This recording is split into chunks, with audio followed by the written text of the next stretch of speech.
దేవునికి స్తోత్రం. అందరికీ వందనాలు. యేసయ్యను సొంత రక్షకుడిగా అంగీకరించి రక్షించబడిన ప్రతి వ్యక్తిలో తనతో పాటు మరో ఇద్దరు వ్యక్తులు ఉంటారు.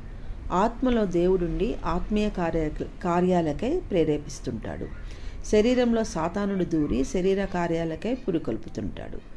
మైండ్లో ఆ వ్యక్తి యొక్క సెల్ఫ్ ఉంటుంది. తనకేది కావాలో నిర్ణయించుకునే స్వేచ్ఛ అతనికి ఉంటుంది. మైండ్ ఎటువైపు మొగ్గితే ఆ వ్యక్తి ఆయా కార్యాలు జరిగిస్తుంటాడు. అయితే శరీరం ఉన్నంత వరకు అది మనలను పాపం వైపు లాగుతూనే ఉంటుంది.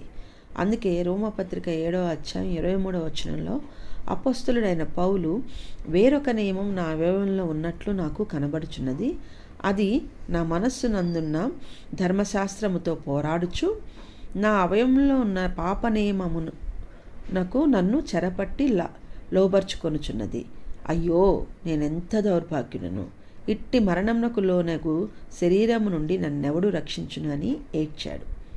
ఆ వెంటనే రోమాపత్రిక 8వ అధ్యాయం 2వ వచనంలో, క్రీస్తు యేసునందు జీవమిచ్చు ఆత్మ యొక్క నియమము పాప మరణముల నియమము నుండి నన్ను విడిపించను అని శుభవార్త చెప్తున్నాడు. దేవుణ్ణి స్తుతిస్తున్నాడు.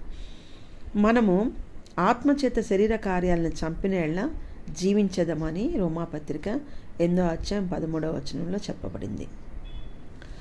పాపం చేసి అయ్యో నేనెంత దౌర్భాగ్యుని అనే స్థితి నుంచి రక్షించబడిన వ్యక్తి పాపము చేయజాలని స్థితికి ఎదిగి, అబ్బా తండ్రి నేనెంత భాగ్యవంతుడినని దేవుణ్ణి స్తుతించే స్థితికి చేరగలగాలి. అలాగున దేవుడు మనలందరినీ చేయునుగాక. ఆమెన్.